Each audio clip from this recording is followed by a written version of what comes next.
to the August 3rd Planning Commission. First, we'll do a call to order, and just to begin, today we're going to go over a couple of items on our agenda here, and we will come up to a time where the staff will give us a presentation, and then we up here will ask some questions of the staff. After we're done, we're going to come out to the public and do a public hearing, so you can come up and ask questions. We just ask that when you do come up, that you state your name and your address, and then you can ask your question or give your statement. After everybody's had a chance to speak, we will then close the public hearing, come back up here for discussion, and then we will make a recommendation. And those recommendations will go to the City Council. We do not make any decisions here. We just make recommendations to the City Council. And with that, approval of agenda. I move to approve the agenda. We have a first. Do we have a second? I'll second. Tina's got the second. All in favor, say aye. Aye. All opposed, same sign. Carries. Approval of the minutes. I move to approve the minutes. All right, we have a first. Do we have a second for the approval of the minutes? All right, Emily's got the second. Any discussion? All in favor, say aye. Aye. All opposed, same sign. And that carries. Public hearing. Harry. Thank you, Ms. Chair. Good evening, Planning Commissioners.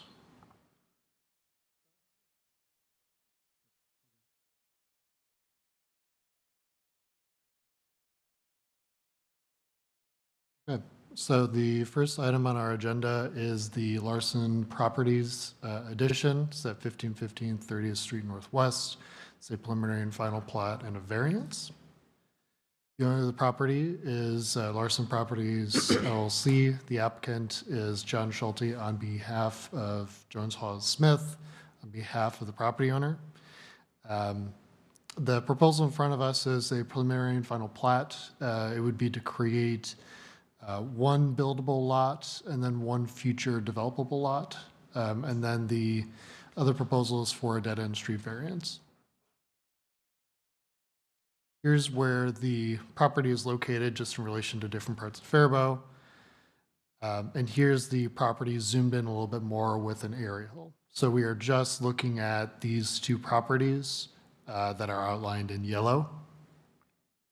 As I'd mentioned before, it's to replat these two parcels into one buildable lot and one outlot for future development.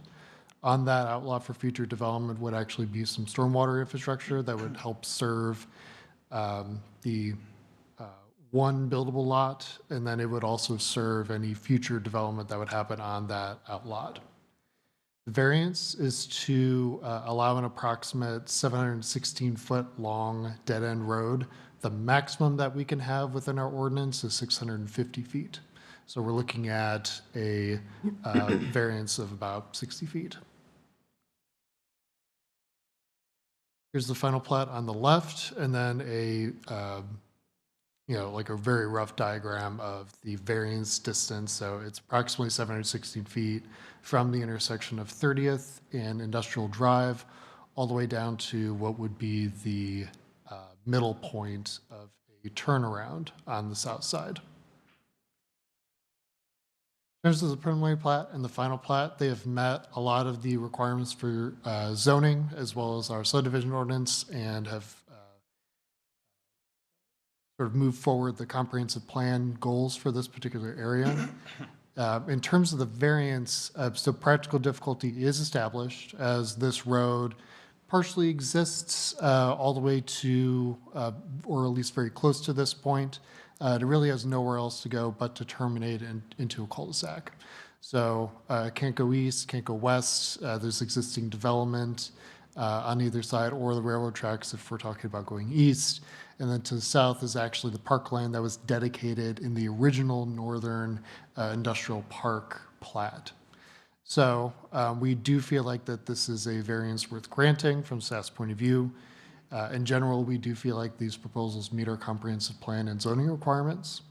So the two motions in front of you, the first one would be to approve the resolution for the preliminary and final plats. And then the second resolution in front of you would be to approve the variance or to recommend approval of the variance. With that, I'm happy to answer questions. Thank you, Harry. This is funny. We've had two of these now in the last two meetings. Any questions? Yeah, Michael. I'm just curious why there would actually be a dead-end distance variance or have a requirement for that? Is there some reason why a 650-foot limit was put on in the first place? Yeah, so it's very similar to what we were talking about last meeting in terms of 650 feet is, when we start thinking about the number of lots that could be put on, say, a dead-end road for a residential subdivision, as soon as we get close to 30, that's where we start running into problems. 650 feet is somewhat close to that.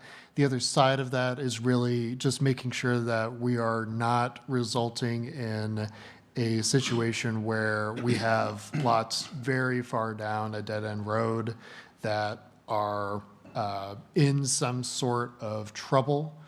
And so if fire has to navigate another hazard that's a little bit farther up that road, it's a lot easier to try to navigate around that and to get very quickly to a particular issue if that road is a lot shorter. So there are some fire considerations here that are a little bit more beyond me, I'll be honest, but they are, sort of looking at that health, safety, welfare aspect of things. But most commercial buildings are sprinkled, so that's probably not as big a deal as if this was for residential, which it sounds like it might have been originally. Commercial buildings have sprinklers in them, so they're probably not as in danger as a residential building. I would say a good chunk of buildings that are commercial or maybe even industrial are going to be sprinkled, but not all of them. Not all of them are going to be required to do that, particularly if we're looking at something like a storage use. I think either way, I think that this is a requirement that is good that we have in order to make sure that we don't have really long dead-end streets, whether they are a residential or commercial or even an industrial subdivision like what we have here.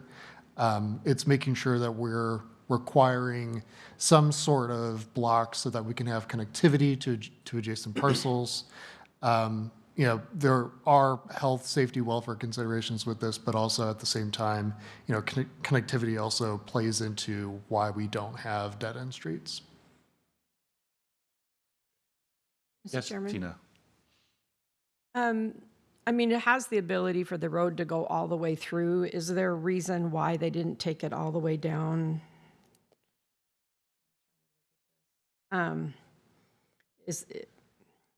map is a little bit different. So I just want to make sure that there isn't any, when they come in to develop the outlot A, are they then going to say, we're going to continue the road all the way through the property? I just wanted to take a look at the maps a little. Yeah, so the Different. property that's to the south of these two properties, that's dedicated as part of the parkland for the original subdivision. And that's to make sure that there is a very clear and wide buffer in between Distinctly these between. industrial properties and the residential properties to the south.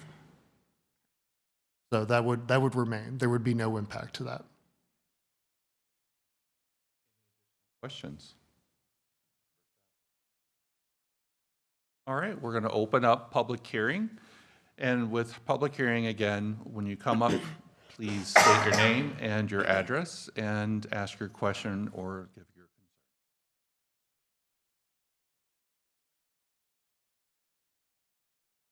concern. John Schulte with Jones Haugen Smith. I don't know if I introduced myself at the last meeting I was at, but I'm here now, so it's a lot fewer folks in the audience. If you have any questions, I'm here for them. This is a very straightforward request outside of the variance, and really the variance being requested to solve the problem that the cul-de-sac was not built to provide that turnaround for the public and for fire trucks and semi-trucks and trailers that are going to end up going down that road at some point. The only reason for the plat was the existing Peterbilt parcel is in one subdivision, and the one that they bought is in a different subdivision. They intend to use the property that they acquired for gravel parking. That's not a primary use in the zone, so they had to combine the two parcels.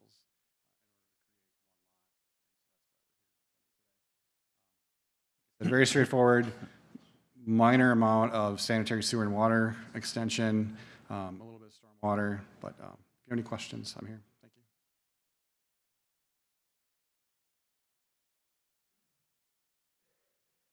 you. And anyone else that would like to come up forward?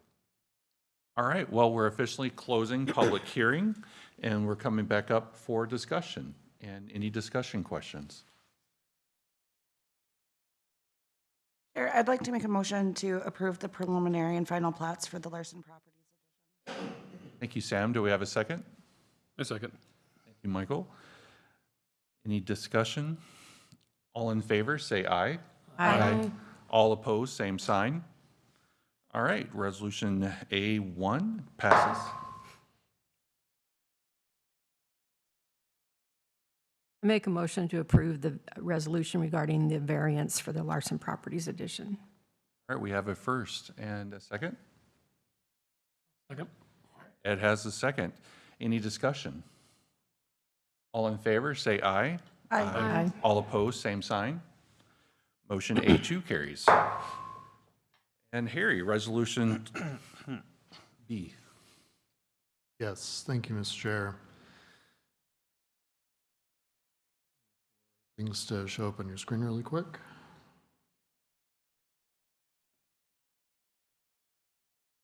Okay, so this is the second item for tonight. It's a conditional use permit for a craftsman studio. It's at 1033 Faribault Road. The owner of the property is LMSG Properties LLC. The applicant is actually Curtis Johnson, who is the owner of Surecoat Woodworking. The proposal in front of you is to bring a craftsman studio that would be over 2,500 square feet to a property that is Zone C2. So, just to kind of clarify some things, C2 has a limitation on craftsman studios up to 2,500 square feet. After that would require a conditional use permit within C2, our highway commercial district. This property is located on the south side of Lindale Avenue. Here's the property in relation to different parts of Faribault. And then if we zoom in on the property, it's a existing metal building. They'll be taking up about 8,000 square feet of area within that building. So 8,000 square feet being a lot more than 2,500 square feet, that's really the reasoning as to why this is a conditional use permit and why it's being reviewed today. The property does have quite a bit of parking. It's also got quite a bit of area within the building. There are, at the end, going to be a few different tenant spaces within this building. There is a existing electric company that is within one part of this, as well as a storage area for a different company in a different part. This would take up, as I said before, 8,000 square feet of this, kind of approximately 30,000 square foot existing building. Here's what would be kind of like an aerial of the building, as well as some photos that I took of the property, just to kind of give you an idea about what's existing there. The conditional use permit, it's utilizing an existing structure. There's a lot of parking there that can adequately accommodate the existing uses, as well as the proposed use. Staff does not have any major issues with this conditional use permit. We do think that it would be just good, just because we have received some comments, just to make sure that some of the overhead doors are closed during operation, so that that sound doesn't carry out and around to the residential areas nearby. So we have made that a condition. The comprehensive plan and zoning requirements for this conditional use permit, in staff's point of view, are met. And so we are recommending that Plan Commission forward, recommending approval of this resolution for the conditional use permit. With that, I'm happy to take questions. Thank you, Harry. And do we have any questions for staff? I just have one. I don't want to just make an assumption, but I'm assuming the center bay is 8,000 square feet. That's what they're looking to go into. Is that what the address equates to? I believe so, yes, yeah.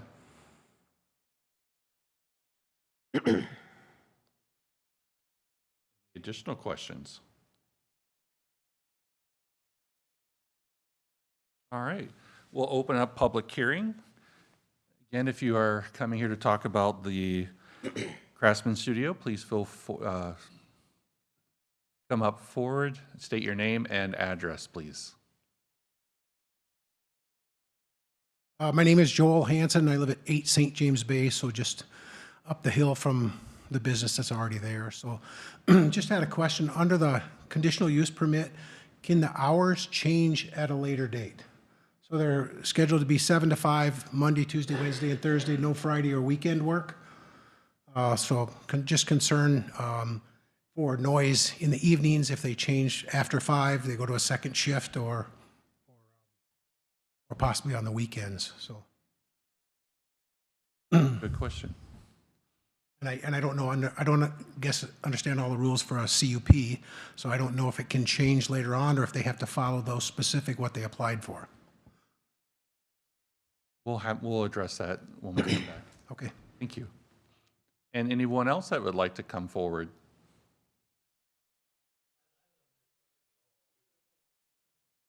Thank you.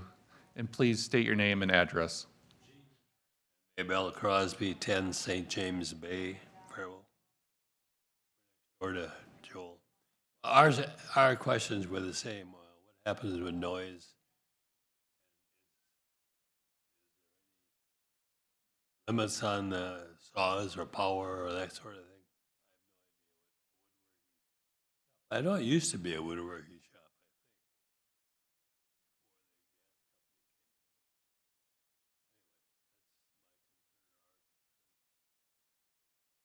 Well, thank you very much.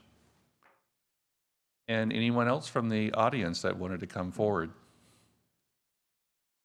All right, we're officially closing the public hearing, and we're coming back here for discussion.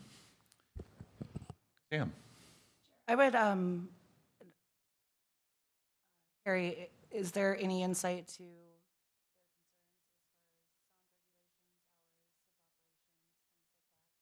Yeah, so the hours of operation are a condition of this conditional use permit. So they're not allowed to change the hours without going back through and requesting an amendment to the conditional use permit. You know, in terms of sound, you know, we do have sound regulations. They're, you know, standardized in terms of, you know, any other commercial properties that are near residential properties. You know, that measurement would be at property lines. There is a limitation on that. I don't recall the decibels off the top of my head. But like I mentioned previously, there was some concern from one of the neighbors about some of the existing tenants leaving their overhead doors open while they're operating and that sound traveling. So we do feel like making sure that there's an enclosed building around operations would deaden the sound pretty quickly. If that sound is still loud enough that it is extending well past the building and past property lines, then we'll have to reevaluate at that time. At that point, we might be issuing, you know, code violations for sound. And just as a reiteration, they can't change their hours without coming back to us, correct? That's correct, yeah. It has to go back through the entire conditional use permit process. Any additional questions or discussion? All right, do we have a motion? I move that we approve the conditional use permit for a Craftsman Studio at 1033 Faribault Road. All right, Tina, thank you. And do we have a second? I second.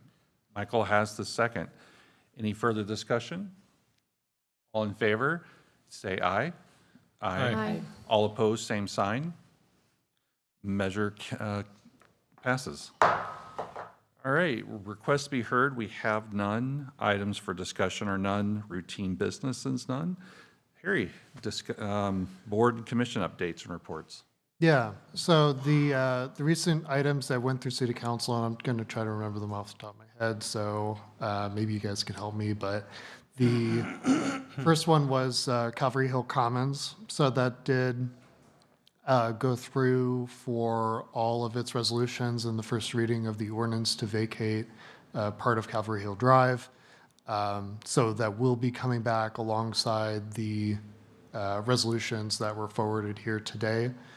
Well, that will be at the next city council meeting. The other item, and I'm trying to remember, one of them is Midwest Recovery. That did pass through city council, not a whole lot of questions there. And then the very last one, which is the variance for Genio, the fence around their property. They did appreciate the discussion that Planning Commission had regarding the fence. Ultimately, they did decide, hey, it's probably fine as is to have that fence, to have the slats. There was a added condition by one of the council members just to make sure that the slats and the fence are well maintained going forward. So hopefully that, in addition to some of the requirements that we have within our ordinance regarding property maintenance, the combination of those two is going to ensure that hopefully that fence stays in good shape and it's at least looking good, just to kind of help address some of the concerns that Planning Commission had about that fence going forward. Beyond that, I don't have anything else. Well, thank you, Harry. And do we have a motion for adjournment? I make a motion to adjourn the meeting? Michael's got the first. Ed has the second. All in favor, say aye.